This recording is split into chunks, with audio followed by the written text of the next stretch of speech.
Hello, everybody. Good afternoon. Welcome. My name is Vanessa Cardenas, and I'm Director of Progress 2050, a program that seeks to promote new ideas for an increasingly diverse America. As the majority of you probably heard by now, by 2042, there will not be an ethnic majority in our nation.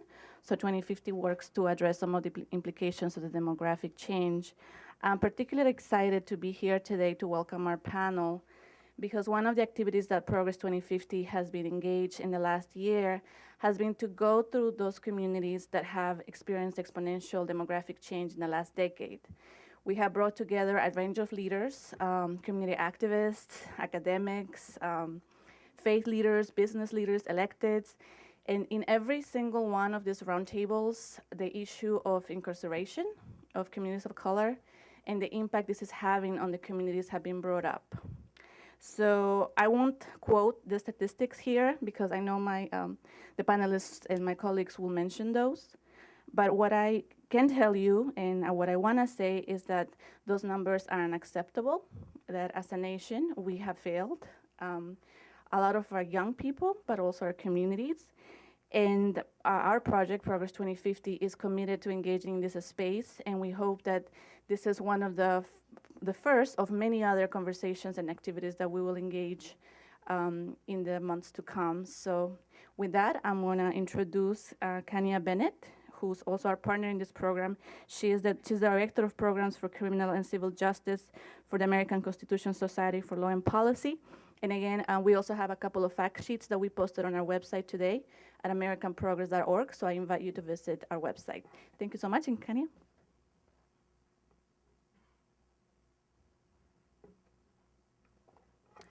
Good afternoon.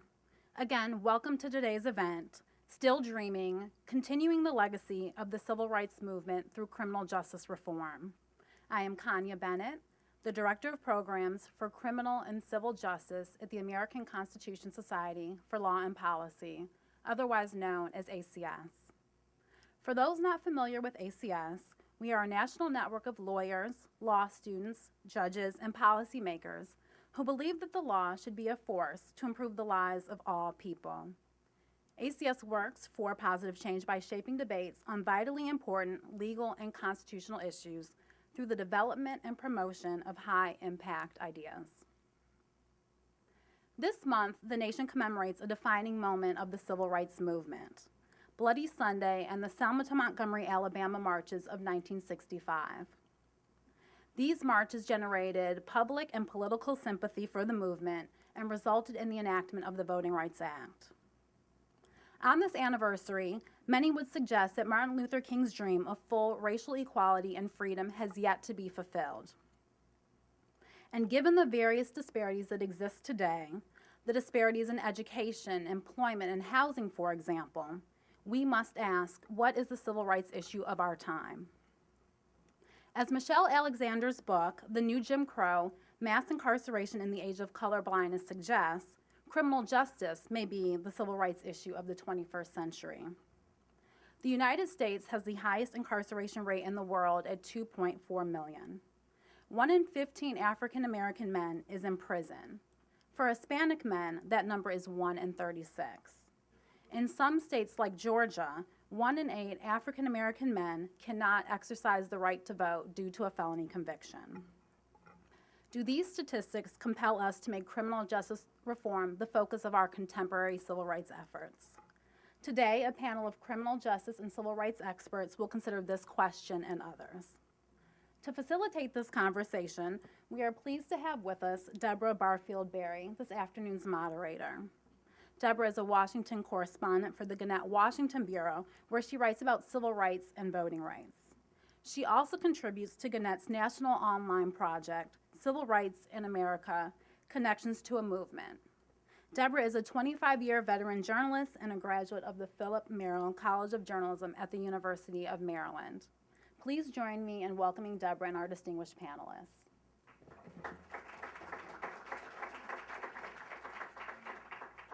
Good afternoon, everyone. Thank you, Kanya, for that warm introduction. We're in for an engaging discussion today about a pressing issue, particularly in the African American and Latino communities, disparities in the criminal justice system. Kanya has already provided you with some of the statistics. Many of you have heard them before. Today, we're going to talk about those statistics, what those disparities mean in the context of the civil rights movement. Our format today is a dialogue, a discussion amongst experts who just happen to be sitting in our living room. Each of our distinguished panelists has much to offer about the criminal justice system, the juvenile justice system, and our judicial system. Let me introduce you to them. Christina Swarns is the director of the Criminal Justice Practice at the NAACP Legal Defense and Educational Fund. Tracy zquez is executive director of the Justice Policy Institute. Aderson is an associate professor at Howard University's School of Law. And Domenici is director of the Center for Educational Excellence in Alternative Settings at the University of Maryland, and a fellow at the Center for American Progress. We'll start off with their insights and some questions, and later open it up to questions from the audience. But before we do that, let me take you back to 1963 and a quote from civil rights leader Dr. Martin Luther King, who said, "Injustice anywhere is a threat to justice everywhere." More recently, civil rights activist Al Sharpton said, "We have defeated Jim Crow, but now we have to deal with his son, James Crow Jr. Esquire." Let's hear from our experts about just where we are nearly 50 years after some key moments in the civil rights movement. Christina, is criminal justice the civil rights issue of the 21st century, and if so, why? First, I want to thank Kanya and ACS for inviting me here today and for having this panel discussion about this critically important issue. As she discussed and as we've pointed out, criminal justice is an enormous issue in this country, and it affects communities of color disproportionately. I want to start out by answering that question by talking to you about my experience litigating these cases. And in the story I'm going to tell you is in the Deep South. And I think by telling the story of what it looks like on the ground for people living this and people like me who briefly parachute into communities, you can get a sense of just how deep the problem runs. LDF has been representing a young man on death row in Arkansas for a long time. He was just 18 when he was charged and convicted with participating in an ATM robbery murder in Pine Bluff, Arkansas. Pine Bluff is a town that is about an hour outside of Little Rock. It is, for Arkansas standards, a pretty large-ish city. I'm from New York, so I wouldn't call it that. But I understand for Arkansas standards, it is. When we do death cases at LDF, we do an exhaustive amount of investigation and background research into the lives of our clients, intergenerationally, and also into the places in which they grew up, where their crimes took place, and where, of course, the trials took place, the trials that were ultimately challenging. So we spent a lot of time, my colleagues and I, in Pine Bluff, Arkansas, and we learned a lot about its history and the way it functions, and the way it functioned in 1993. Now, you'll be surprised to know that when LDF shows up in the Deep South and says, "Hey, we're here, we're going to defend this guy from your town," it's not exactly the warmest welcome, always. Some people are happy, a lot of people are not. And so when we finally went into court for this particular case, it was a white judge. We have a very diverse defense team, but there was a white judge. The court personnel was black, and the corrections officers who were taking our client and some witnesses in and out were black. They pretty much, they were very polite and civil with us, but they certainly weren't effusively excited to have us there, and no one rolled out the red carpet for us. The judge was expected efficient. I think was his thought was we would just efficiently get through this hearing that we had, and just so he could be done with it and get this out of his courtroom. So what we wound up presenting, however, sort of changed the course of his expectation and the case, and in fact, sort of the experiences of the people that were in the courtroom for the week that we did this hearing. What we wound up discovering in our investigation of this case was that although Pine Bluff has a significant African American population, about half of the city is African American, the jury pools that were involved in our client's case were overwhelmingly white. Very, very few African Americans were on any of the panels that were called to potentially, participate as jurors in the case. We found just observationally and experientially in Pine Bluff that the African American community was overwhelmingly poor and disengaged, and they not particularly politically powerful group in this community. We found that, of course, in our case, the prosecutor had used his peremptory challenges to exclude the handful of blacks that did make it into the pool. And then we started talking to, lifelong residents of the town and hearing about what had happened there. We learned that Pine Bluff had certainly 2 documented lynchings at the turn of the century, and reportedly 1 mass lynching in 1866, where 25 men, women, and children were lynched on one night. I think that changes the course of a community forever, and I think that happened certainly in Pine Bluff. But fast forward to court. So we wind up presenting a witness who testified that at the time of our trial, we were trying to figure out why this dynamic of underrepresentation and is happening in this town. And he testified that in 1993, when this trial was going on, African Americans were routinely stricken by the prosecutor's office using their peremptory challenges. He, the witness that we presented, was a former prosecutor. He had been in this office. And so he had seen and heard jokes and discussions about how and why it was important to not have African Americans serve on juries, and certainly not on capital juries when you had an African American defendant on trial. So that was their understanding. He said more significantly, in terms of the gross underrepresentation, there were people in Pine Bluff, African American people in Pine Bluff, who had never in their lifetimes been called to serve. Never in their lifetimes been called to serve. Generations of people who had been in Pine Bluff their whole lives had never once received that jury summons in their mailbox. He talked about how fearful the African American community was about participating in the criminal justice system. He said, these were his words on the witness stand, he said it was the feeling in the community that to participate as a witness, to participate as a juror, to go into the courthouse, and I'm quoting him now, he said the courthouse was not a safe place for a black man to be in Pine Bluff. And that was the experience of the community from the early 70s and certainly through coming out of segregation and all the way up until 1993 when our trial, the time frame of our trial. So he talked on and on about how difficult it was for he ultimately became a criminal defense lawyer, to get African Americans to participate in the criminal justice process, both because there was a systemic process that wasn't bringing them in through jury summonses and through prosecutors who then strike those that did come in. And I should say, he also testified that if and when a prosecutor did accept an African American prospective juror or juror, it was a person that they knew, and that they knew from the country club, the person that worked as a maid in the country club, a server in the golf course. He said they knew they would only pick blacks that they knew would not buck the system, that would not speak back to 11 other white jurors. So we presented this testimony in court, and to explosive effect. It was the last witness we presented because the judge promptly recused himself for a host of reasons. But perhaps more powerfully, I think, for this conversation, after we broke, the entire courtroom of African American staff, who I repeat had not been so excited to see us, swarmed our table this day. And they came over, all of them, to a person that said, "Thank you so much for presenting this testimony today, because nothing has changed in Pine Bluff since 1993. What you're talking about is happening today." And this is the first time we've ever heard anyone say this out loud.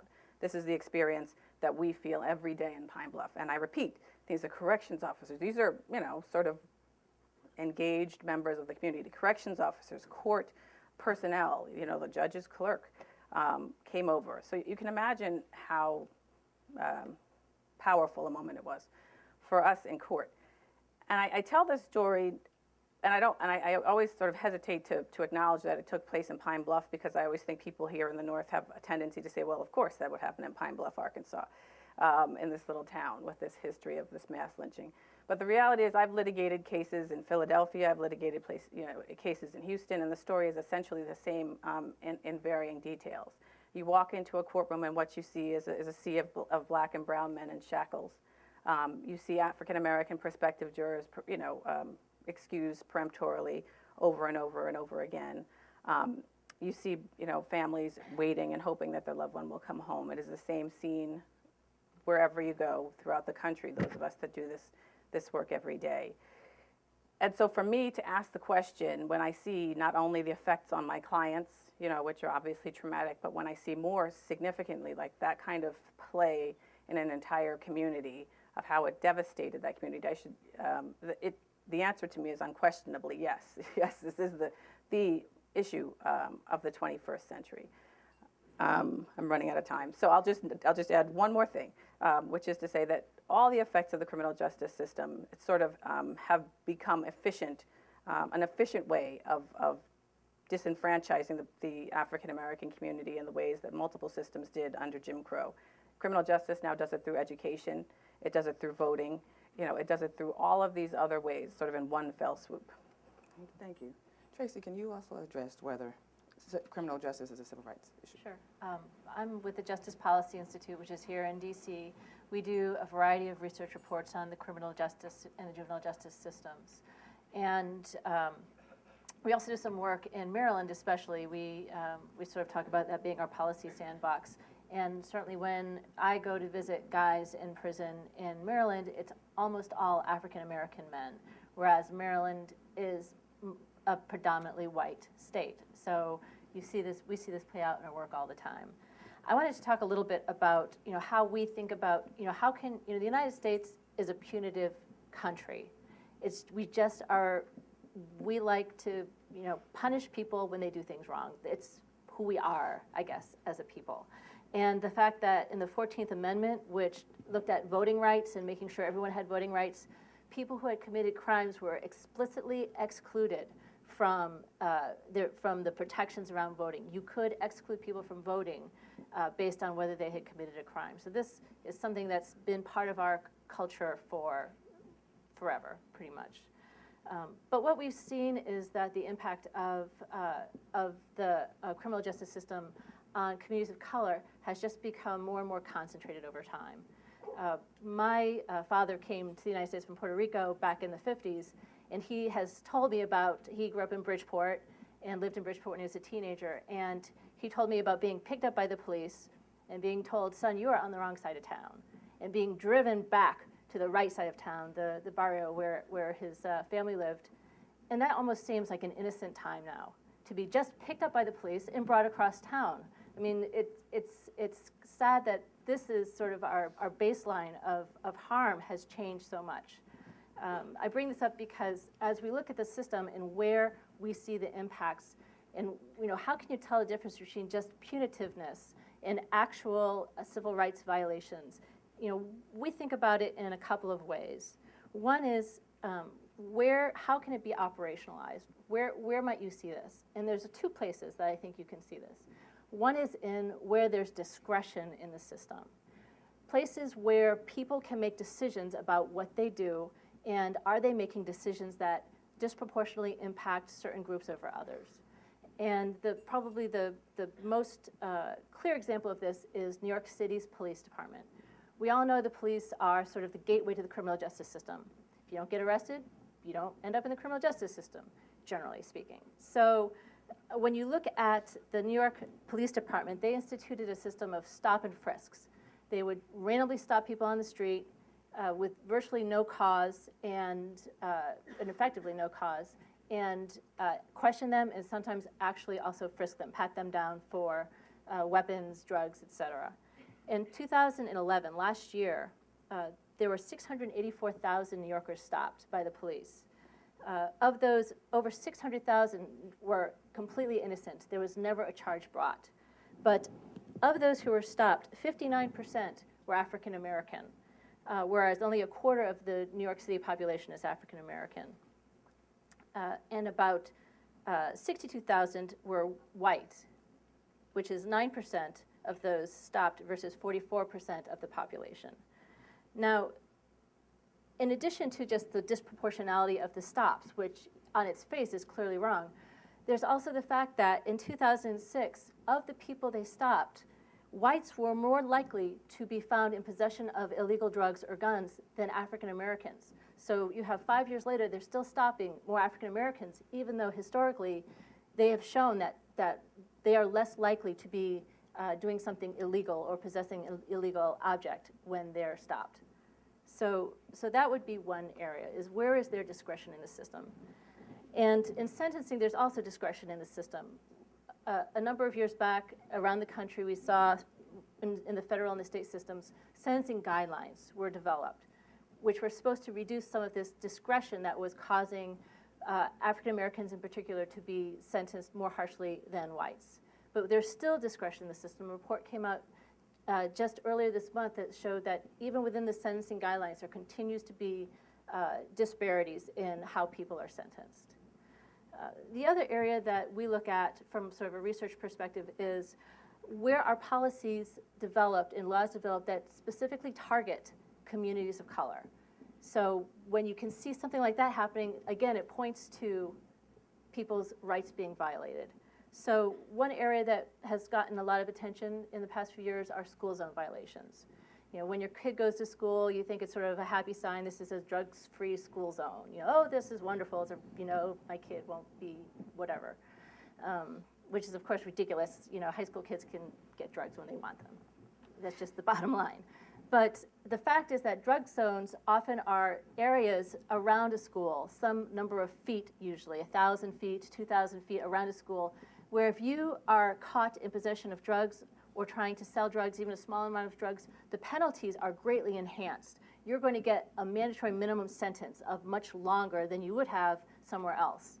The reason that affects communities of color differently is in a city, and most cities continue to be primarily, many people of color live in cities more than in rural areas. An entire city could be a school zone. If San Francisco did some GIS mapping and they took the school zones, and when you mapped it out, virtually the whole city was a school zone. And we've seen this in New Jersey and other places. So here's a policy that we know is targeting communities of color more than the general population, and really with no public safety benefit at all, and yet it continues to exist. So here's again a case where we know that the law is violating equal protections, and yet it continues to exist. So, and in terms of more recent, when you look at the laws in Arizona and some other states around immigration, so you have laws now that people who there's any reason that police might suspect that they would be there as without proper documentation, then you're looking at stopping people who are of a specific race generally. And as you know, the current administration is looking at, has put a stop on some of that, and we'll see how that goes. But those sorts of laws clearly are aimed at disproportionately impacting certain communities.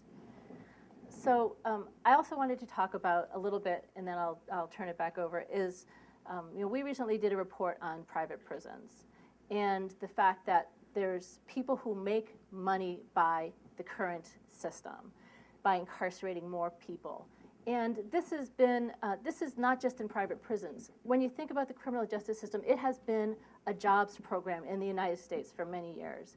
Private prisons are a piece of it, but prisons in rural upstate New York, that's a piece of it. That's a jobs program for a rural community. When you think about people working for 10 cents an hour to make goods that the state then sells, like especially in the South, using the labor of people who are incarcerated, that's an economic program for the state. It's a savings for the state. This is sort of the history. When you think about where civil rights violations started, it was in the exploitation of certain groups of people. And we continue to see that exploitation now in our criminal justice system. So with that, I'll turn it back over. And like I said, I have lots more to say too, but I better let someone else talk. Thank you, Tracy. Aderson, could you answer the question, please? Sure. I want to join my panelists in thanking ACS and SCAP for organizing this event. Let me begin to answer the question by going back to a few numbers. Between 1925 and 1975, on any given day, the US imprisoned only about 1/10% of its population. And that number or percentage remained fairly consistent all those years. Beginning in 1975, we began to increase that percentage for 30 straight years, up until 2005 and 2006, to the point that by 2005, we imprisoned 0.7% of our population. What is remarkable about that increase, or that so-called prison boom, is not only that it sort of put us completely at odds with the rest of the Western world, but that the boom wasn't applied across all populations and all groups. Rather, most groups stayed fairly consistent at the rate at which they were in prison. A few numbers will make the point clear. If one considers the group of, say, men between 18 to 40, which comprise 90% of the prison population, white men within that age cohort tend to be in prison at a rate of 1.6% as compared to the rest of the population. Hispanic men within that age cohort are in prison at a rate of 4.6%. Black men within that age cohort are in prison at a rate of 11.7%. If one goes and one considers men who have less than high school education, which again tend to be the majority of prison population, for white men that number jumps to 6%. For Hispanic men, it jumps to 6% also. But for black men, it jumps to 32%. When one considers some other ways to look at the numbers, if one considers all age group within the age cohort that tends to be in prison, black men tend to have within all age cohorts a 30% chance of end up in prison across their lifetime. If one considers from the perspective of high school education, that number jumps to 67%. The bottom line is that if one considers the population of men that are in prison, if you're a black male within that age cohort, you are 8 times more likely to end up in prison at some point within your lifetime than if you belong to any other race. Now, in the face of that statistics, sociologists, scholars, and activists have sort of struggled to come up with a historical precedent to explain those numbers, including Michelle Alexander's book, The New Jim Crow.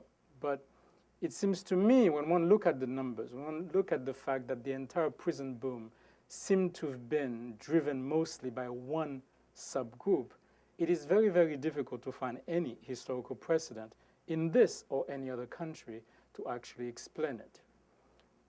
It used to be that in ancient Greece, when you committed a crime that was serious enough, you were branded as infamous. You were considered to be subjected to a form of civil death, whereby you lost all your rights, your right to own property, to vote, to hold public offices, to speak in public. That tradition of civil death continued in the Roman Empire, and it was inherited not only in medieval Europe, but also in Renaissance Europe, to the point that if you suffered a form of civil death, you could not own property, nor could you pass your property to your kids.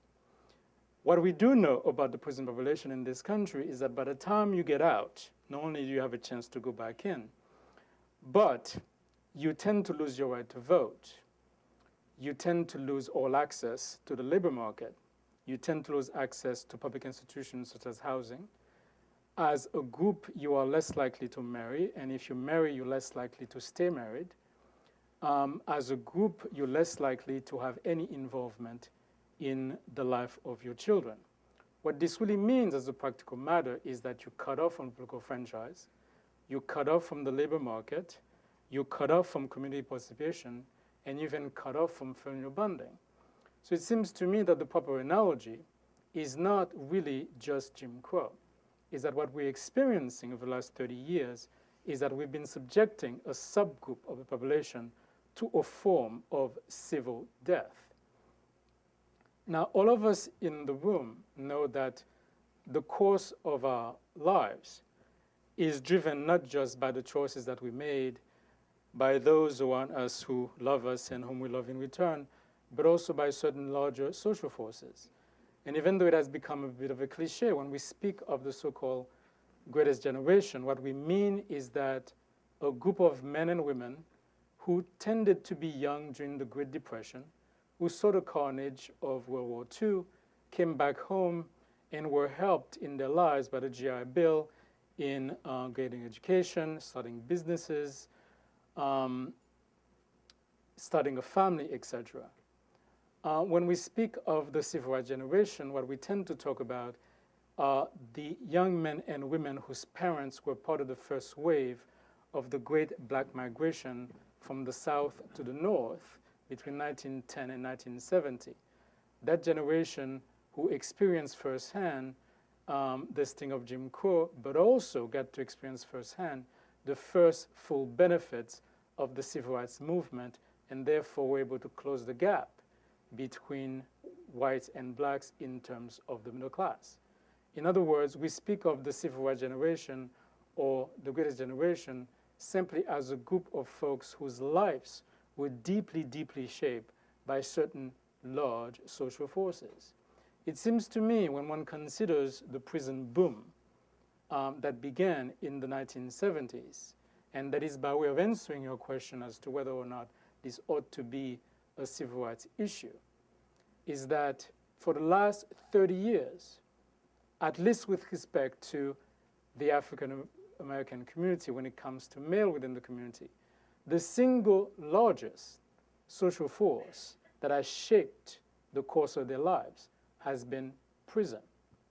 So we've gone essentially from the civil rights generation to what is now is essentially a prison generation, to what is now a sort of form of civil death generation. So to me, it seems to me that that's how I would consider the incarceration problem, particularly as it applies to this cohort of the population, the new civil rights of this century. Thank you. Thank you. David. Again, I want to thank ACS and Center for American Progress for hosting this today. I'm going to play the contrarian just a little bit and say that the most important civil rights issue of the 21st century will be education. But I'll say that in large part because of the implication that the education system has on who actually ends up in the criminal justice system and the juvenile justice system. An education system that works, which I'll define as one that provides everybody, including young people who grow up, low income, people of color who grow up in segregated urban settings with the chance to earn a high school diploma and graduate with college and career-ready skills. If we had that system, that functioning system, would force significant breakthroughs in the criminal justice system. Why? I want to follow up on what Aderson said, but just a slightly different take, because the demographic that has most fueled the rise in the prison population is low-income African American males over the last 30 years. And it is that targeted group who struggle the most and for whom we provide the worst chances educationally. Let me just talk about that a little bit and throw a few numbers and then talk a little bit about my experience as a high school principal in a youth correctional setting. Andrew Sum's group up at Northeastern University took a snapshot a few years ago of 16 to 24-year-olds who dropped out of high school and how many of them were in adult prison. Well, if you are black and you dropped out of high school and you're between 16 and 24, just about 23% of you are incarcerated in youth or adult prisons. If, in fact, you were lucky enough or hardworking enough, you were one of the African American, you were African American and you made it through college at that point in time,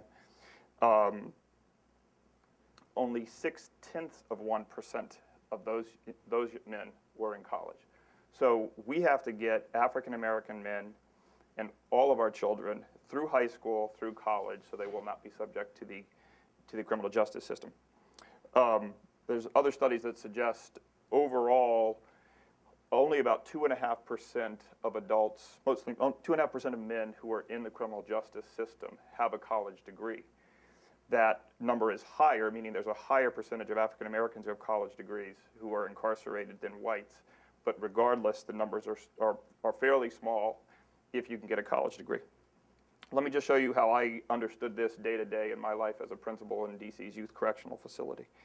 Here's what happens. The average kid comes to us at the age of 17. Their math and reading scores are just above the 5th grade level. They have 4 high school credits, which is about how many you have a little bit more than halfway through your freshman year for most of us. Nearly all of them were poor based on a self-questions that we asked them about whether they had ever been eligible for free or reduced lunch prior to coming to the school there.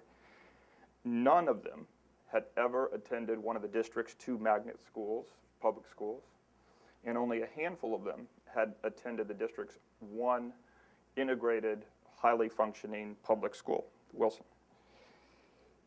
All the rest of them had attended a DC high school that would fit the definition of a dropout factory. And in 4 years, all of them were black or Hispanic.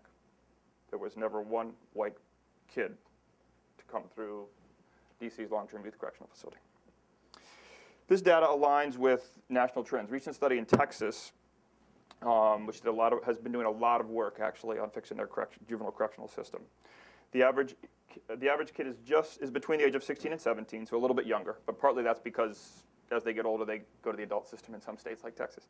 But they read at the 5th grade level. The majority of you said the last grade they passed was 8th, and only 7% of them had passed 10th grade. That means almost all of them had either kicked out, failed, or quit high school at some point. They were, in essence, a high school dropout. The majority of those kids are poor, and a vast majority and radically overly high percentage of them were black or Hispanic in Texas. Just for a quick comparison of who's likely in this room, although I don't know who's really in this room.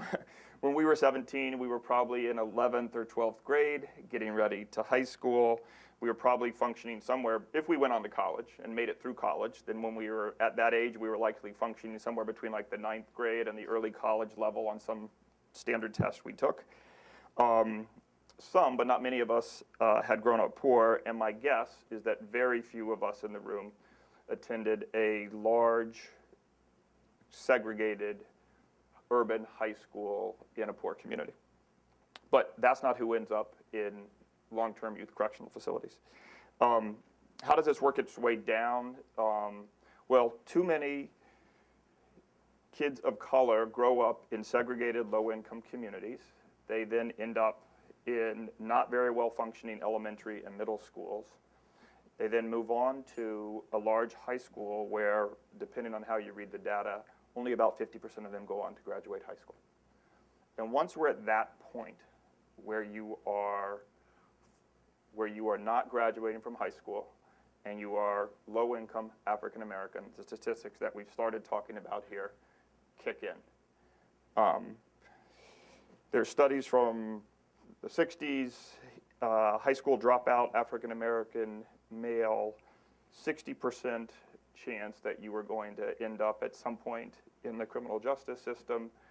And if those statistics kicked in today, we would see that repeat itself, where, again, on the other hand, if you made it through even part of college in the 60s and 70s, although your chance of ending up in jail was significantly greater than your white counterparts, the numbers look like 6%, which is a big change from 60%. So you don't graduate from high school, there's a very strong chance you will end up in prison at some point. If you end up in prison, you probably, although 11% of adults now are actually serving life sentences, which is 1 in 11, so about 9%, which is a huge number.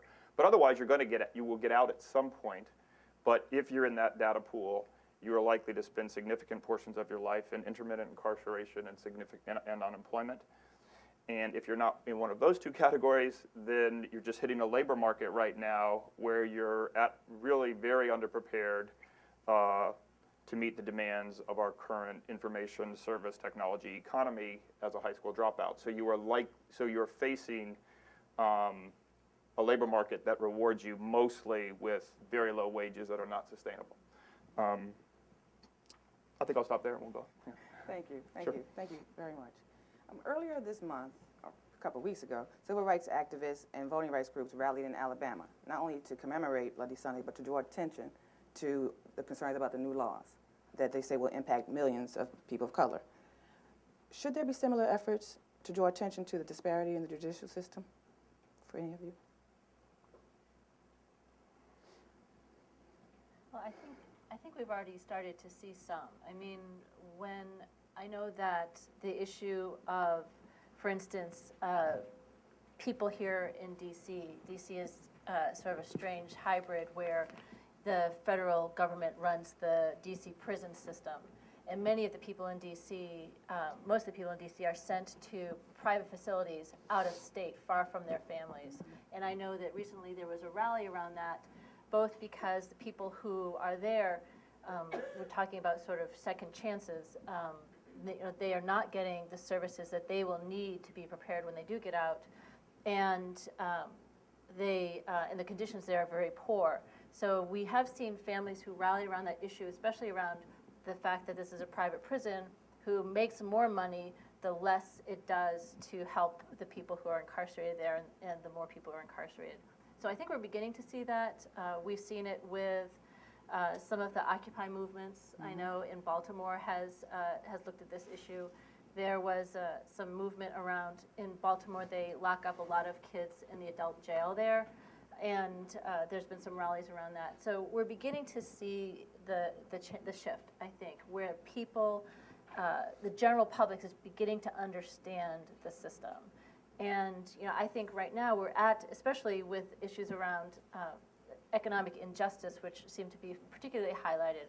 Whether you're talking about private prisons or you're talking about bail and bail bondsmen, talking about all these issues that people can understand from an economic justice standpoint, I think they're beginning to understand it from a civil rights standpoint as well. I would just add that the Troy Davis execution obviously also drew a lot of attention to the problems of the capital punishment system and the larger criminal justice system. So I think that has had a lot of power to draw people who hadn't already been in the dialogue into the dialogue. But has there been enough? No. What else might they do? What else might the community, civil rights leaders, et cetera, do to draw attention to these issues? I mean, I think one fruitful area that we need to do more work in is the area of felon disenfranchisement. The reason why is because one of the sort of most pernicious consequences of imprisonment is the fact that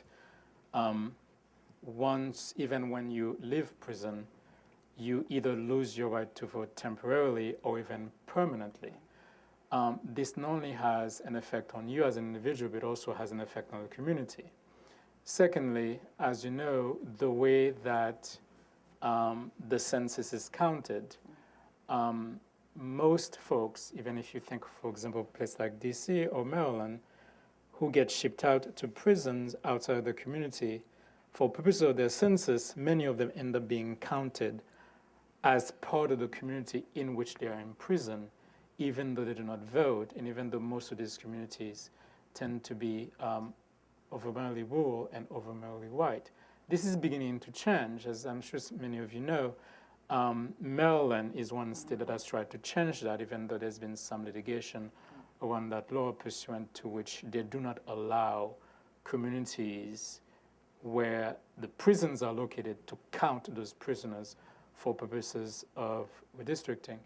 Now, it is not an easy thing to attack, in part because the court has made it so difficult to challenge felon disenfranchisement, because since the court long ago held that the 14th Amendment only prohibits intentional discrimination rather than discrimination by effects, unless one can show that disenfranchisement laws were intended to target the African American community, no matter how awful the impact may be, those laws have been remarkably difficult to challenge.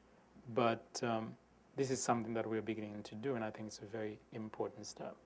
In light of that, and in light of the new voting ID laws, et cetera, do you see states stepping up to change that, since it is state by state? Do you see any change, or even at the federal level? Actually, some states have been pretty good. Many states have been pretty good in changing their laws to say that if you're a felon, you do not lose your right to vote permanently, but rather you can apply to be reinstated. Some states have even gone further, in which the process to apply to be reinstated is not merely at the discretion of the governor, but rather based on certain objective criteria. However, the federal government hasn't done enough, because there's one thing the federal government could do that might have a huge impact, namely determine, set up sort of more uniform rules for how the census counts people with respect to representation. Right now it's being done on a state-by-state basis. What role do you see the courts playing and the local governments playing in addressing disparity issues?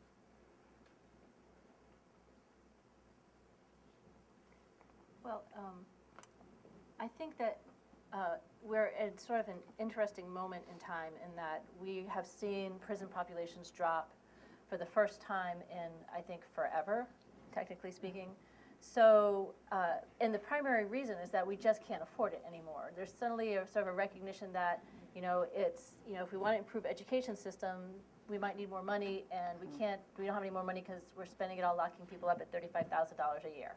So we've seen this prison population start to drop, and we've actually seen the number of African Americans in prison over the past decade drop, whereas actually it has continued to rise of both whites and Latinos over the past 10 years.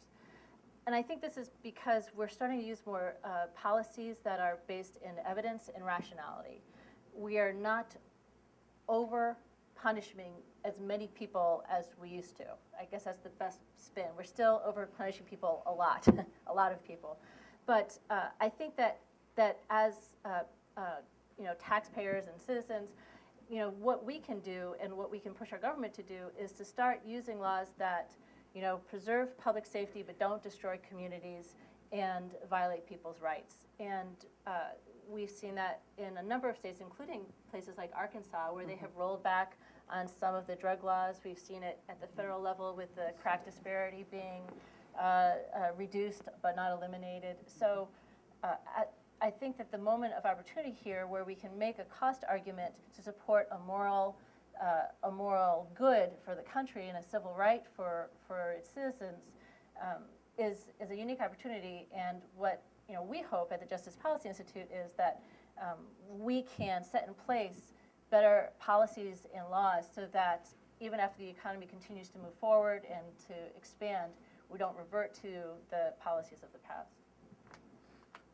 I'd agree with that. On the juvenile front, the courts and state policymakers have made some changes in the last few years, and we're seeing fairly significant declines.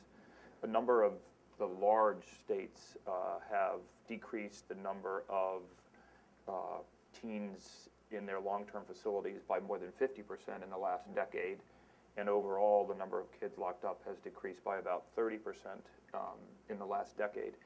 And a lot of that has to do with really hard work on the part of the advocacy community, the NAACP Foundation. But again, to a large degree, advocates have teamed up with practitioners and have presented some really good evidence to people that's just irrefutable about the failure of long-term incarceration for kids. It doesn't make them more successful when they return. And it doesn't make your communities particularly safer, except for, again, a targeted group of very violent offenders. And on the other hand, we've found that a number of states that have reduced significantly the number of young people locked up, their juvenile crime rates continue to go down. And that's the sort of smart policies we need to be looking at. We need to find what are those situations where the police or the court system or the criminal justice system is getting involved in our lives when it shouldn't have. And it's not very good at getting involved in our lives in sort of a nice, non-nefarious way. It's just not how it's set up to be. So I've heard people use this. You want to try to roll it back so that the police and the court and the criminal justice system we still do the wrong thing, and we still incarcerate people too much and give them too harsh of sentences, but let's only get them engaged in situations where there's a very serious threat to community and to safety, or again, some other social, we need to protect some other social fabric. And otherwise, we should be trying our best to roll the criminal justice system back. And I really agree with the notion about putting things in place now during difficult economic times that won't change if states get a little more money. There's 2,500 less available beds, is the word we use in youth corrections, now than a year ago, and that comes on the heels of a similar reduction a year before, and I hope it continues for a few more years, because building back those beds means you got to build juvenile prisons, and that's just a lot harder. That's a lot easier for us to say stop doing. So let's keep getting rid of the beds. and then not let people build them back once we have them down to a significantly reduced number.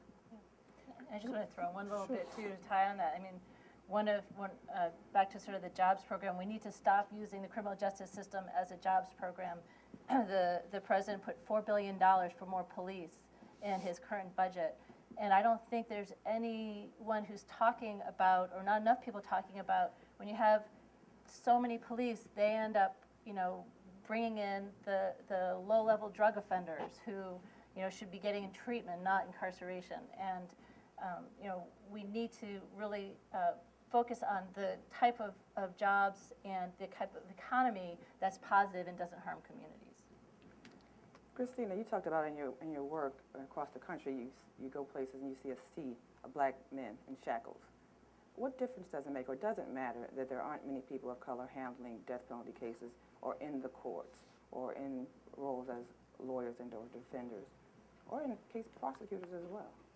I think it makes a difference on a number of levels. The civil rights movement, we talked a lot about the impact of segregation on children, being that they saw a limitation to their opportunities, right?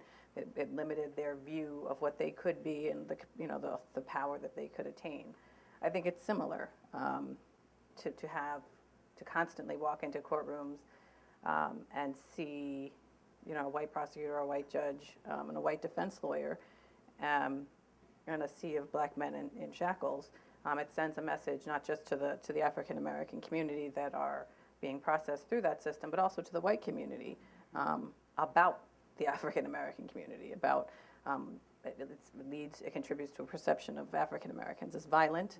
It contributes to the phenomenon of racial profiling, and it supports behavior, policing behavior, like stop and frisk, right? If you only see African Americans in the criminal justice system, then you're going to think they must be there for a reason, not because of policy choices or, policing decisions. It's because they're violent and because they're disproportionately criminal. And then you see behavior, consistent with that sort of judgment. So I think it's detrimental not only to the African American community and its view of itself, but it's also obviously to the white community and its view of the African American community and the decisions that are made around that. Does that also play out in the court systems as well, and in terms of whether there are enough people of color there, and will that really make a difference? It might, but I tend to take a slightly different view, namely that, as many of the panelists mentioned, I think there is a lot of work that can be done and that has been done and that will be done to improve the system, to sort of stop the boom, which in some sense has already stopped anyway. But to me, that work is almost being done at the margins, and this is in no way meant to devalue it, but rather to say this. When a society loses its young, between, say, the age of 18 to 40, when it loses those cohorts of people who tend to be at the most productive of their lives, it usually happens because of war, famine, or disease. They're gone. Think of the Civil War, where the South lost over 30% of its young men. We have a unique situation where we've basically, quote unquote, lost our young, not through war or famine or disease in which they're gone, but because we've imprisoned them. They're still there. And even if you were to stop that boom right now and improve the system and stop the system from chewing up its young, what you're really talking about is that folks who were born beginning, say, in 1969 up until, say, the early 90s, those are the ones who were in prison for that time and who are either still there or are coming out. There is nothing really the court system can do, and I hesitate to say that as a civil rights attorney, to solve that problem. And nothing that we can do in terms of stopping the boom will solve the problem of that generation that has disappeared and yet is going to come back at some point, and we have to deal with it. Well, are there any realistic reform efforts out there? Realistic. Is there anything we can, you said that the numbers have dropped, but there's still a disparity. So is there? Well, again, I think it's for predominantly men who are going to come out and they've been incarcerated and they are likely, given the statistics, underskilled and have not had an adequate education. Again, for those, that's just going to be very, very hard, and we need to figure out a way to help them find some really solid transitions. We need to help them find some living wages, and we need to help them probably reconnect with their communities so they can sort of engage in the public space of sort of being an active, engaged part of the economy. I think on the front end, though, there's the separate issue, which is what are we going to do with the next generation of young men who are growing up right now today in low-income urban neighborhoods and attending not very good schools, and how do we not let them be part of a second boom? A piece of it is we can build better policies at the criminal justice level so that we won't incarcerate large numbers of them for things like minor drug violations. And I would imagine our country won't go back to that, right? We probably won't go back to that space.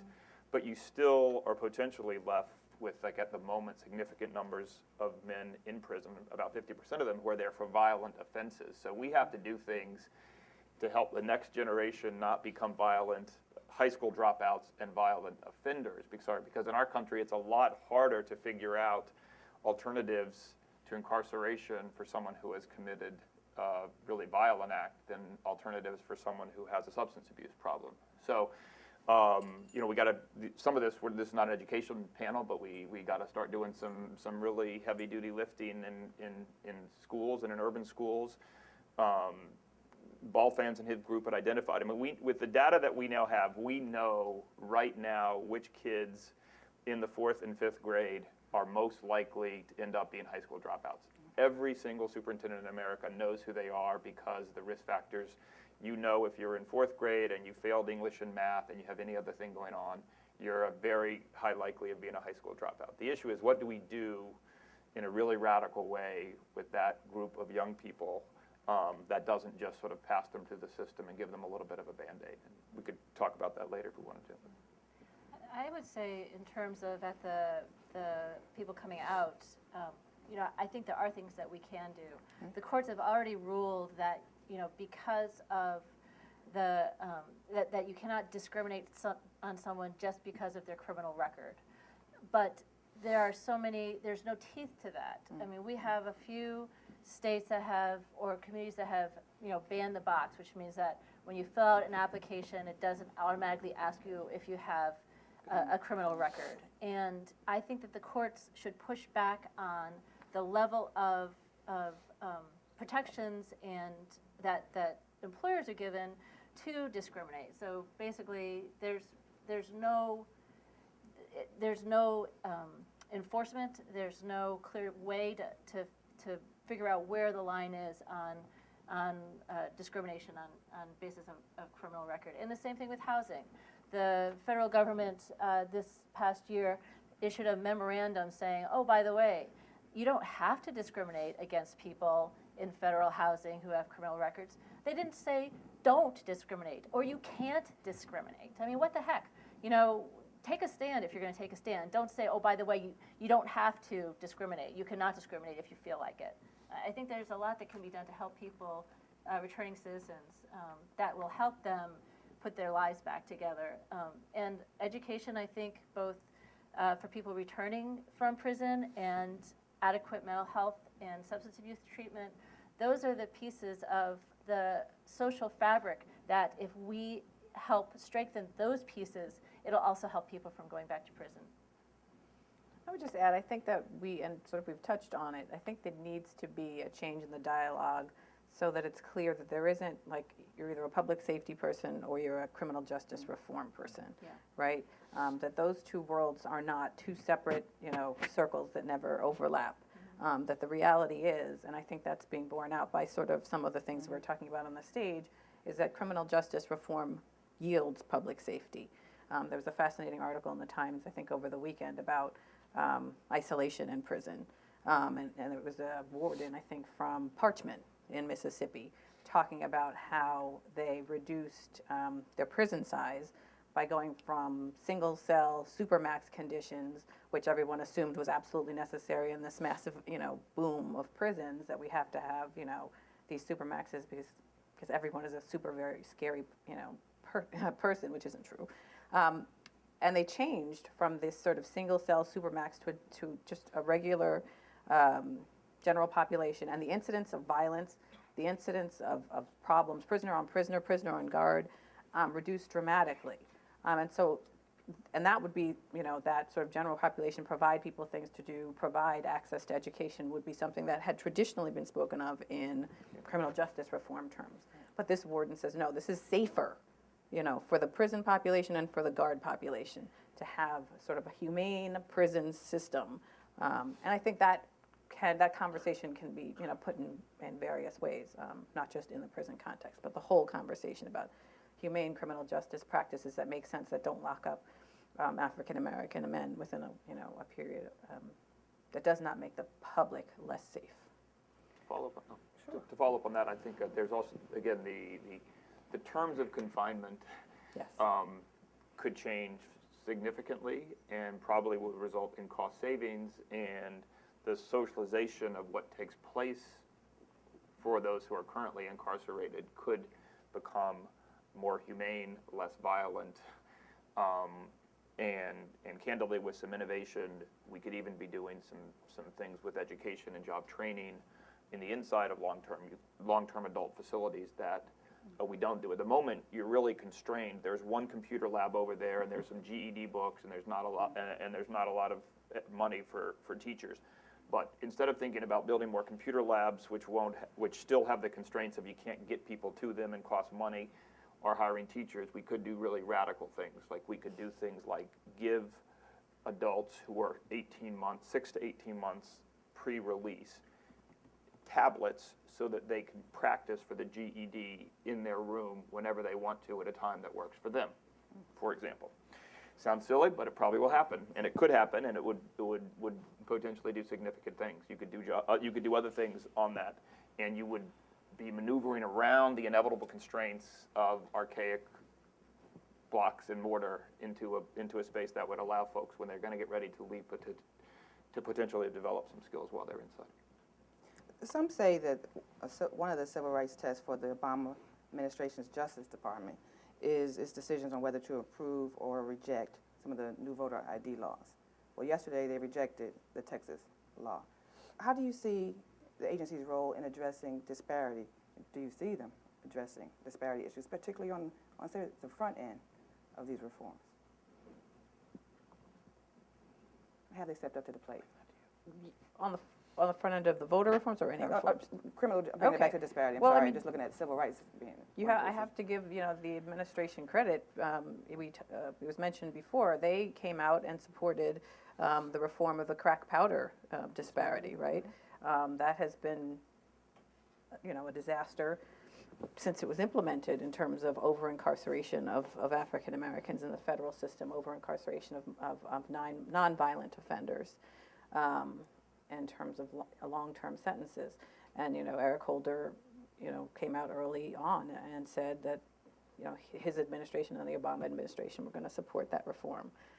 So that's just one example of them recognizing the over-incarceration problem and stepping up to the plate and doing something to address it. I'd give them more of a mixed review. I was disappointed. We've been talking about the administration's focus on policing. This is the second time they've been trying to push this police jobs program through. Also, in terms of, the law in Arizona, they stepped up to the plate, and that was good. But I don't see them really making this an issue. Maybe they can't politically. But, I think in terms of juvenile justice, for instance, they have completely dropped the ball. I'm sorry, but they have. They haven't appointed they've never appointed a permanent head of the Office of Juvenile Justice and Delinquency Prevention. They have not promoted funding that would actually improve conditions for youth and prevent them from being in adult jail systems. And, I just really had hoped that there would be a stronger push around some of these Something like juvenile justice is not a controversial issue. They could have picked up, the amount of funding for juvenile justice is so small compared to the entire justice system. They also have they're also focusing more on private prisons again. They've got 1,000 new private prison beds in the budget, and they've done nothing to rein in the Federal Bureau of Prisons. So I would say that they've had a couple areas where I think they've done well, but overall I'd give them a C. I agree with you. I would just give them credit for the crack powder. Anyone else on that one? Okay. All right, let's open it up to the audience. We'll start with the working press in the room. Please identify yourself and your organization, and please limit your question to a question. And wait for the ACS person to come over so she can make sure you have a microphone. Are there any questions from the media? Any reporter types? No? Okay. Any questions from our audience? Is the young man here with the glass? That's not really great information. My name's Ron Fisher. Is there anyone working on an overall plan to handle this? It really does take that, get jobs, the whole business we need to do, other than me that's working on that. Is there anyone here that's, or any ideas about that?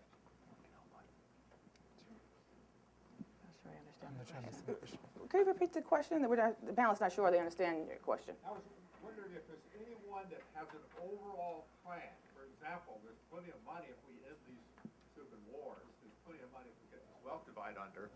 And so the idea is, does anyone have a strategic plan other than me to do that? And the word humane was mentioned, and this plan includes humane systems. There's really some good teachings out there on this. And I think we have some wonderful organizations, but many of them are working on prison reform, but we're all doing it separately. There's a death penalty groups, there's CURE, there's the Virginians Against the Death Penalty, which I'm a member of those too. But no one seems to be putting together the whole problem and looking at really what the underlying causes are. Why do we have unemployment? Why? And that's one of the critical things is jobs for people, jobs. So I'm putting in a pitch to say if the answer to the question is, please let me send you all a copy of my plan and take a look at it. That would be great. Other questions?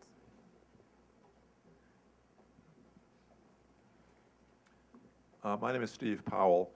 Thank you for your comments. I assume that you're all lawyers except perhaps you?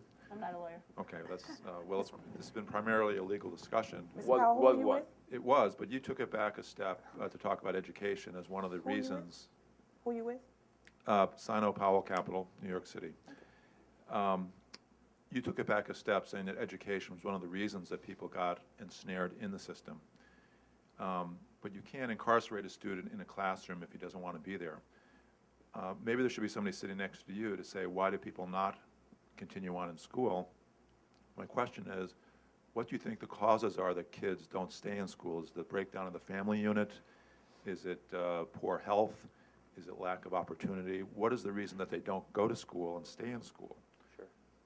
It's an excellent question. There's a pretty extensive report written about 2 years ago that asked kids why do they drop out of school, the teenagers, why do you drop out of school? Which is maybe a little late in the game, but kids drop out of school because they're disinterested. So we can talk about why are they disinterested, but they're disengaged. Kids drop out of school because they are already behind and they feel as though it's not worth it and there's no capacity for them to catch up and they're just going to get further and further behind. To some degree, kids do drop out of school. Rather, kids who drop out of school said they would have been less likely to some extent, if parents or family or siblings had pushed them and really told them you really need to stay involved. There's a lot of research that says kids come to school because there is an adult there that cares about them with whom they engage. And that's that may sound overly personal, but there's research on that. Again, in New York City, there was some recent research that just came out about smaller schools are not necessarily better, but smaller schools allow schools to address some of the issues I just talked about, which is where young kids, even if they already are behind, feel as though, and they legitimately have a better chance at having real engagement, a chance to catch up and learn something meaningful. And those are the sort of things we need to be working on. There are other issues that really early on, there are some kids who are struggling in school. And when you meet a 17-year-old who can barely read and you start talking to them, they are really embarrassed and sad and humiliated and mad. And if you really push it back, many of them didn't learn how to read like a lot of us did in kindergarten, first, second, third grade. And by third grade, you need to be a reader, not learning how to read. And if you're not learning in third grade, there's a very good chance you don't like school by fourth grade. I would also just add to the issue of school push-out. We've seen there's been growing attention to school discipline policies and the overuse of suspension and expulsion, and also the increase in the number of police in schools and policing in schools. And when kids get pulled out of school and sent to the juvenile justice system, or just pulled out of school and told to go home, those tend to make them fall farther behind, make them less engaged. And so we did a report called Education Under Arrest, where we looked at policing in schools and also push-out. So I think we also need to look at, are we using the criminal justice system to address normal teenage behavior problems, and is that also leading to kids to drop out of school? Young man?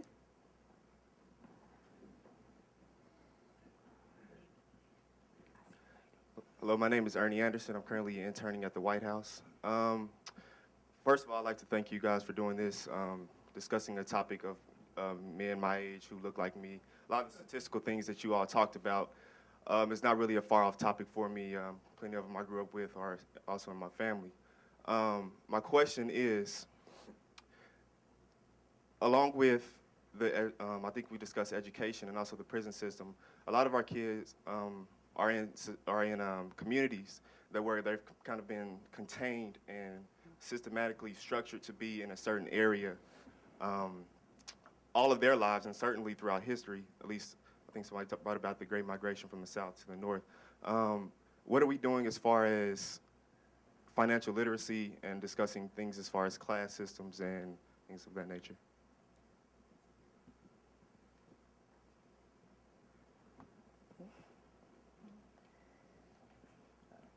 You know, I was going to say, this is sort of a roundabout way of answering or getting to the issue you're talking about. I think the other point about education, to your question, is that, you know, the disparities in school quality are enormous, right? And that's linked to, income, right? In the communities of color that are overwhelmingly poor, the schools are factories, right? If you go to a school that's a factory, you're less likely to be engaged and you're less likely to stay. And you're also less likely, you know, to learn the kind of things that you're talking about that we would need to learn to advance and perform at the highest levels. I mean, so the reality is, you know, young men of color, young children of color are getting like the least opportunity in terms of the educational system to succeed. You know, it's sort of a setup to fail. You know, the things that are that easily available to them are terrible, right? The resources available right there are awful, whereas in other communities, right, you fall out the door and, you know, and I live in New York, so in Montclair, New Jersey, right, it's a beautiful community with wonderful high-performing schools. You know, you fall out into a school where your kid can take Mandarin, you know, in third grade, and that doesn't happen in Newark. I'm not sure if this answers your question, and maybe it's because I'm sort of falling prey to the mistake that as an attorney, I think everything is a legal problem. But part of the difficulty is that schools are segregated because we remain residentially segregated to a great extent. And unfortunately, it is likely to get worse rather than better. The reason why is because the Fair Housing Act didn't do enough to end residential segregation. There is a case that is right now pending before the Supreme Court, where the court will probably issue an opinion during the summer, in which the court is being asked to determine whether or not the Fair Housing Act would prohibit or recognize as disparate impact segregation, namely whether or not you can attempt to desegregate communities, not because you claim there's intentional discrimination, but rather because you say that the impact of segregation has affected one group much more than another. It could be that I'm being pessimistic, but it is unlikely that this court, as it currently constituted, will recognize a disparate impact analysis under the Fair Housing Act, in which case that residential segregation is not going to get any better. It's almost as if, and it sounds sort of dispiriting to say so, that we may very well reach the end point of what we can ask the court to do, and now it has become purely a political problem. Christina's in the back. Yeah, hi. Most of the discussion has been focused primarily on the incarcerated themselves, and that's desirable and appropriate. But I'm more interested on the external effects on children of the incarcerated. And when we have this kind of paradigm of individual rights, it seems in some way we're constrained in how we think of those external effects. So I'd like to ask you how those disadvantages might be entrenched and replicated over time and affect the innocent. It is absolutely replicated over time, which is actually the most heartbreaking aspect of this so-called lost generation that began in 1975, because I think I've mentioned it before. But all studies show that for those men who either are in prison or pass through prisons, if they do get married, they're less likely to stay married. And when they do have children, whether or not they get divorced, they are less likely to remain actively involved in the daily raising of their kids, mostly because, or primarily because, they're severely limited in their ability to contribute economically to the household.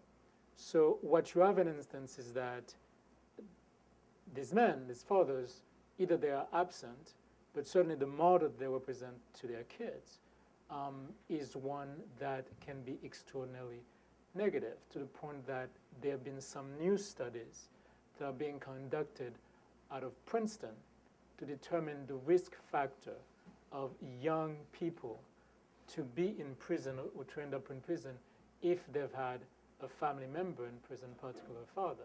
And the result, the studies have not yet been completed, but the results are predictably what you would expect, that the chance that a young person will end up going through the criminal justice system goes up exponentially if they've had one parent go through the process themselves. And I would also add 2 points to that. One is that there's an increasing number of women in prison. We've seen the number of women in prison rise faster than the number of men over the past 20 years. And most of those are women with minor children. So we're seeing more kids who have a mother incarcerated as well. And also, we do not make it easy for people to be parents who are incarcerated, and this hurts the children as well. First, we've got, for a jobs program, we put the prisons out in rural parts of the state. I live just outside of D.C., and my daughter was playing with this little girl. And I was like, oh, well, where were you all week? And she goes, I was up in Cumberland. And I, stupid me, go, oh, were you hiking? She's like, no, I was visiting my dad. Well, I was like, oh, okay. Cumberland's one of the bigger prisons in Maryland, and it's way the heck at the edge of the West Virginia border, and she lives just outside of D.C. In addition to just making it hard to visit, the states also have ridiculous telephone policies and charges. The states charge on average a 42% tax on telephone calls that people make to their loved ones, and they use all these private vendors who really gouge people. So there's so much that we could do to make it better for people to maintain those relationships with their kids, which will make it better for their kids. But the other we were talking about beforehand, also the issue of parents who are being held in prison because of suspected immigration violations or a variety of other issues, and many of these kids end up in foster care. And the more we can do to try to minimize, reunite kids with their families, the better it is. And we also know that in many cases a parent will lose their parental rights if they're incarcerated for usually it's about 2 years. As we look at sentencing, we should look at, are we over sentencing people so that to the point that they're losing their parental rights, and what is that harm that's being done to kids? You're back. Thank you. This is Nikichi Taifa with the Open Society Foundations. First of all, I really am ecstatic that CAP is elevating this issue of criminal justice. So thank you very much. I just want to credit the Leadership Conference on Civil Rights in 1999, which stated that the issue of criminal justice was going to be the civil rights issue of the 21st century. But my question is, in the beginning, folk harkened back to Michelle Alexander. Michelle Alexander very specifically and explicitly was critical and is critical of the civil rights community with respect to criminal justice reform. Can you all speak to that and let us know whether her concerns have validity in that respect? I'll take that. I think I could, just speaking personally, I've been doing criminal defense my whole career, so I've been practicing for almost 18 years, doing criminal defense work, capital defense work. You know, I would say the first half of that time, the first 9 or 10 years, I would say it's getting better, but I would say the first half of that time, you're absolutely right. I think my colleagues in traditional civil rights organizations, traditionally progressive organizations, I felt, and I think people that did my work would distance themselves from criminal justice reform because of the offenses, because of crime, because it's crime, and crime is a difficult thing to get involved with and to be willing to fight for people who are charged and convicted of offenses. I think over the last 10 years of doing this work, it really has changed, and I think maybe the scope of the problem, the enormity of the problem, has sort of pushed people into the dialogue. The recognition that all of the traditional civil rights issues that we fight about are driving this, are driving this problem, right? Education and lack of economic and other opportunities, are driving the criminal, the problem of criminal justice, have pushed people over. But I think it is getting better. It has been a long-standing problem, I think, from my vantage point of engagement and engaging, non-traditional criminal justice people into this discussion. But this is an enormous opportunity in terms of this platform, and I think people are getting more active in it. Right by you, Christina, and then we're going to Fran, then forget you. Thank you. Hi, my name is Jose Saavedra. I just wanted to say, if there was media here, I'm disappointed that you didn't have a question because this is an issue that, as we heard, it's been 30 years just building exponentially and getting worse. And it's good to hear that the thirst for incarcerating our kids of color, in particular, is going down. Even though it's a minimal change, it's still a start. I have a question about, if anybody can answer this, I know there's researchers here. So how many kids are, would you say, low level or like status or like, minimal offenders? They threw something at maybe their parent. They had a bad argument with their parent. They threw it and it broke the window. The parent called the police. Now the kid's in jail, maybe who knows for how long, not getting the treatment they need to get, maybe bouncing around from facility to facility. Can anybody answer that question, please? I cannot answer it, but I can give you some general things. There's some amazing, 31 million kids are in some way under the supervision of a court. That's, probation, something. That's just an incredibly massive number. 1.6 million cases were papered. I think we're now 2 years out on the data, but 1.6 million cases were papered. About 300,000. I'm sorry. Which means what? Means there was a charge brought against a kid. There was about 300 plus thousand who ended up in some form of supervision, and as of 2 years ago, about 160,000 kids who are incarcerated at some point in time during a year. But there's good news. Again, I don't mean to throw this numbers at you on what's called the snapshot basis. So a lot of kids, again, are coming and going out of detention centers and otherwise on just a purely snapshot basis. As of 2 years ago, there's about 60,000 kids in either a detention center or a long-term correctional center.